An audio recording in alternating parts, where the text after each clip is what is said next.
Qorintiyim, Aleph, chapter 11. Become imitators of me, as I also am of Messiah. And I praise you, brothers, that you remember me in every way and keep the traditions as I delivered them to you. And I wish you to know that the head of every man is the Messiah, and the head of woman is the man, and the head of Messiah is Yah. Every man praying or prophesying, having his head covered, brings shame to his head. And every woman praying or prophesying with her head uncovered brings shame to her head, for that is one and the same as if her head was shaved. For if a woman is not covered, let her also be shorn. But if it is a shame for a woman to be shorn or shaved, let her be covered. For a man indeed should not cover his head, since he is the likeness and esteem of Yah.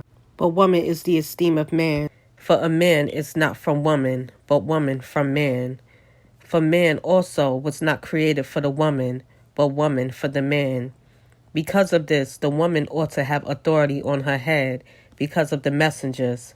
However, man is not independent of woman, nor woman independent of man in the master. For as the woman was from the man, even so the man also is through the woman, but all are from Yah. Judge for yourselves. Is it proper for a woman to pray to Yah with her head uncovered? Does not nature itself teach you that if a man indeed has long hair, it is a disrespect to him? And if a woman has long hair, it is an esteem to her, because the long hair has been given to her over against the veil. If, however, anyone seems to be contentious, we do not have such a habit, nor do the assemblies of Yah. And in declaring this, I do not praise you, since you come together not for the better, but for the worse. For in the first place, I hear that when you come together as an assembly, there are divisions among you, and to some extent I believe it. For there have to be factions, even among you, so that the approved ones might be revealed among you. So when you come together in one place, is it not to eat the Master's Supper? For when you eat, each one takes his own supper first, and one is hungry, and another is drunk. Have you not houses to eat and drink in? Or do you despise the assembly of Yah, and shame those who have not? What shall I say to you? Shall I praise you in this? I do not praise.